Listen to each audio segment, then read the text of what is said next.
straight, 5 days, wala kang in-intake ng food, hindi nagda-digest ang iyong sikmura, you die of starvation. 2 days lang ang tao ma-deprive ng liquid, ng tubig, hydration. Mamamatay ka rin ng dehydration. So meaning, ang pagkain at pag-inom ng liquid, importante yan. And that's what Wamera is doing. So binibigay mo yung dalawa sa basic needs na kailangan ng iyong katawan. Yung pagkain at intake ng liquid. Okay? Ang maganda rito, yung prutas at gulay, hindi mo nakakainin, iinumin mo na lang. Kaya huwag ka magtataka, bakit gumiginawa ang pakiramdam ng mga tao may karamdaman. Dahil lang sa pagkain. Okay? So marami po tayong mga natutulungan na mga may karamdaman, and they say wala pang magi. Kahit hindi magtanggal ng kids. Not actually this, but your immune system. Kahit na magtanggal, kapag ka iyong immune system well-fed, maraming nutrition na nakukuha, kaya tumunaw ng gallstone. Okay? Meron din mga bukol. Lalo na ito, may dalawang bukol yan sa paa. Pag umiinom siya ng Wamera, sinusuplayan ng nutrition sa kanyang cells. Nangyari na wala na yung paa. Ay, hindi, wala na yung bukol sa paa. Then, meron tayo mga gumaling sa myoma. Kagaling ko lang nagpapak ako sa presinto. Kasi meron ako doon asawa ng hepe ng pulis sa Ayala. Meron po siyang myoma at saka breast mass. Mga bukol sa breast. Alam yung 15 bottles lang, taking ko lang. Nagdududa pa siya ng una. So, nangyari, nung nawala, nung nag-check, nung pa-check up siya, nawala na yung bukol sa breast niya, pati yung myoma niya. Mga police station ng si seminar na. Dami na, ibang police station nakaset na ng schedule. Kasi pinuntan nyo na rin. Meron akong downline na general, meron mga colonel, nagdi-deliver ang police sa mga bahay nila. So kapag effective yung product, hindi ka mapapahiya. Marami kaming cases na may mga breast problem, yung mga matataas ang blood sugar, prostate problem na. Ito, mapapatunayan talaga yung ating product. Especially yung kape. Meron tayong kape na cola. Marami na tulungan na yung prostate problem. Meron din tayo herb central coffee. Dami natin mga products na makatutulungan yung mga marami sa kita. Now, meron po ba kayong tanong bago ako magsimula sa ating marketing plan para naman malinawan kayo bago tayo pumunta sa ibang topic? Yes po, ano po tanong niyo po? Bago ako nagdala ako niya sa hospital. Tapos nakain na ako ng order. Tapos hindi na ako, akala ko panis mo yun. Kasi hindi nakabit. Ready pala siya sa hindi nakabit. Hindi na ako.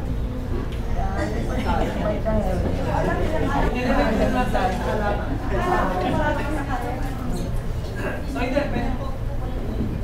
Pero isang product po yung dati. Ang ginagawa ko sila yung Cesar, nangungopia sila. Wala yung product ng uso ngayon. Nakikita nila, ay kumopia. Kasi si Ma'am Joy, minentor siya ng hapon. Alam niyo yung ugali ng mga kapatid, hindi kumopia. Pero, ang maganda sa ugali ng mga hapon, pag nangungopia sila, they make it better. Nag-i-innovate sila pala. So si Ma'am Joy, gano'n din nila. Kasi nakita niya itong product na to, grabe, kulay green. Na minimix din, ginagayon din, tapos parang yung bote rin. So, doon niya nakuha din yung idea na yun, na mag-play. Pero ginawa niya, buti na sa ating iba, inabang kulay yung pula. Sa iba grade. Yun po, napapanis yun. Subukan niyo po yun, hindi mo mailagay sa rep. Pag napanis yun, nag-iiba yung amoy importante. Tapos bumupula. Tapos may mga gumagalaw-galaw ng kaya.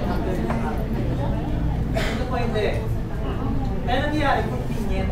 Yung ibang reklamo ng iba tuon ka, ang nangyari, dahil hindi sila nagiging inconvenient. Kasi paano mo wala ka ng rep, hindi naman lahat ng tao may rep. Tapos pag fit nila, maya-maya napapanis na sa pagkagala nila parang sila. So kailangan laki-laki. Dito po hindi. So yun yung advantage natin. So meron pang tanong? Wala nang tanong. So, are you willing to visit pa ba sa marketing plan? O gusto nyo umuwi? isang buwan. So gusto niyo bang makinig sa marketing plan? Yes! Sigurado po kayo. So I'm going to make it short lang as possible yung marketing plan. Kung meron kayong tanong about other things sa marketing plan, itanong nyo lang po sa tao na invite sa inyo. Okay? Now, before we go sa marketing plan, okay lang po ba na magkwento ako muna? Para ma-prepare nyo din yung mindset at makaintindihan nyo ng mas maigit na appreciate nyo ito. Now, meron po akong kwento bago ako pumunta sa marketing plan. Okay? Simple lang yung kwento ko, makikita nyo ko, lagi ko itong kwento. Kasi po, ito po, ang nagpa-open ng mind ko. Dati kasi sarado ang isip ko sa pag-negosyo. Pero nung nakikwento ko sa akin, siya nagpa-open ng mind ko, gusto ko ikwento rin po siya sa inyo. Okay? Itong kwento ko magsisimula yan sa mag-ama. Ito yung tatay ng isla sila na may kasama yung kanyang anak. Yung anak tagahawak ng basket. Yung tatay ang namimigret. Now, nagtataka yung kanyang anak kasi every time yung tatay makahuli ng malaking isda, ganito kalaking isda, alam niyo po yung ama, nagwawala, nagagalit, nagmumura, tinatanggal sa bibig yung isda, itinatapong pabalik sa dagat. So yung ama, gano'n na nagiging ugali. Yung bata, nakantaka. Sabi ng bata, nasisiraan na yata ng ulo si tatay. Hindi niyo maintindihan bakit nagagalit siya pag malaking isda ang nahuhuli. Tapos, pag ganito kaliit na isda ang nakukuha, tuwang-tuwa yung tatay. At yun ang inilalagay sa basket. Lalong naging tulirong yung bata. Nakaisip, ano na nangyari kay tatay? Bakit ito? Hanggang sa hindi niya mabilis. Sabi ng anak, hindi ako sa inyo kanya rin. Sabi niya, tay, bakit yun? Kapag ka nakakahuli ka ng malaking isda, nagagalit ka, nagmumura ka, tinatapon mo sa dami ng mga nakakahuli ng isda malaki. Tapos pag maliit, nilalagay mo sa basket. Bakit po? Pwede niyo po masakit paliwanag. Alam niyo yung tatay, medyo na-offend. Tinignan yung anak, sabi niya, itong bata, hindi na nag-iisip. Hindi mo ginagamit ang pupote mo. Hindi mo ba napansin sa bahay ang ating kawali na ito?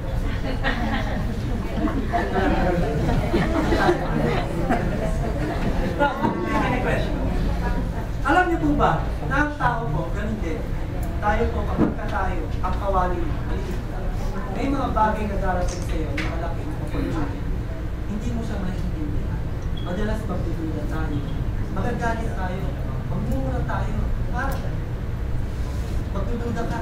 Natatawagin mo pa yung opportunity na yan. Ay, scam. So alam niyo po ba, pagdating sa ating financial destiny, nakadepende po yan kung gaano ang kalaki ang kawali. So, pag pinag-usapan natin ang financial destiny, dalawa lang po yan. It's either you become rich or poor. Dalawa lang po pagpipilihan mo yan. And alam niyo po ba, ang pagiging mahirap at mayaman, choice. Walang taong magbibigay sa inyo yan. Not even God is going to give that to you. Kasi ikaw ang mamimili. Meron tayong free will. Ikaw ang mag-decide kung either magiging mayaman ka or magiging mahirap ka. And magdidepende po yan kung gaano kalaki ang kawali. Now, ang i-request ko lang po sa inyo is yung ipapakita ko kung opportunity na yun, yung marketing plan. Isa po siyang malaking isla. And ipinapakiusap ko sana nakinagod po yung showan. Kasi ayoko pong mamura, nakakitapon din ako sa lahat ng mga. So, dito po, sana, mas para magkaintindihan niyo siya. Yung kawali niya po. Ayan po ba kayo doon? Yes! Now, ang ina-offer po ng Lisensa Natural is income na malaki lang. Hindi siya yung tipong one-time deal lang. Now, there are two types of income kasi. Meron mga tao po, the reason why, sabi ng mga experts sa financial, the reason why ang mga tao po karamihan sa atin nahirap is because ang alam lang natin ang income is active. Alam niyo po ba yung active income? Ito yung income galing sa sarili mo lang ng effort. Ikaw lang mag-isa. You're working alone. So mapapansin mo, pag pumasok ka ngayong araw, kikita ka ngayong araw din kung anong araw na pinasok mo. Half day ka, half day ang income. Pag absent ka, ang income absent din. Now, ito yung tinatawag natin no work, no pay income. Walang sistema. The moment nag-stop ka, yung income, umiinit. Now, not many realizes na ang dapat na binibuild mo, kapag ikaw, bata ka pa, malakas ka pa, kumikita ka pa, importante huwag ka maging dependent sa active income. Why? Kasi darating ang time, hindi mo makapagpapalit ang oras sa pera. Sa ayaw at sa gusto natin, kahit gano'n ka pa kagaling sa ginagawa mo ngayon, darating ang time, yung effort mo, hindi mo na pwede palitan ng pera. Like yung aking kapilalang doktor, isang diwa niya, surgeon, isang milyon. Eh nung nanginginig na yung kamay, wala nang gusto magpahiwa, wala na yung hilig. Active income po yun. Ganon din sa mga abogado. May mga abogado mabigaling, malakas maningin ng attorney's fee. Yung mga ano nila, bayad sa kanila, sa pag nakakapagtatanggol sila ng kaso. Ang problem, pagka nagkaroon ng depresya yung utang nila, naging kulyado, makakalimutin. May magpapatanggol pa ba sa kanila? So mangyari po wala na. So yung active income po, temporary. Now, dito po importante, habang kumikita ka, meron kang source ng active income, kailangan i-build mo passive income. Ano yung passive income? Ito yung income na kahit na dumating ang time, busy ka na, may gusto ka ng ibang gawin, o kaya tinawag ka na ni Lord. Ang mangyayari, yung income niya, patuloy na magpapasok ng pera sa iyo. Kahit magpapahinga ka. Kahit wala ka na sa mundo. Yan ang tinatawag natin ng passive income. Now, ang maganda po, yung isa sa natural, ang ino-offer niya sa ating negosyo, passive. At ang isa pang maganda dyan, yung passive income na ma-generate natin dito, ang puhunan mo, maliit.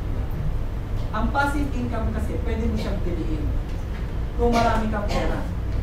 Money begets money sa mundo natin. Kung marami kang pera, madaling yumaman. Paano kung wala kang pera? So yung passive income, magiging malabo. Buti na lang, may ganitong industriya. Yung tinatawag natin na social enterprise. Bagong industriya naman po ito. Social entrepreneurship. Ito yung, kumbaga, ginagamit ng puhunan is not money. Literally, ang ginagamit ng puhunan, kapital. The people you know.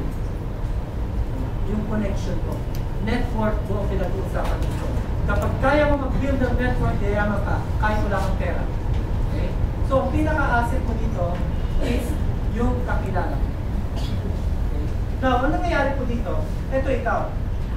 Just imagine this. Ina-encourage kita magpalit ng brand. Kasi mapapansin mo, meron tayong brand. When you are not, you join Esensa Natural, gumagamit ka pa rin ng mga product na to. Iba nga lang ang brand.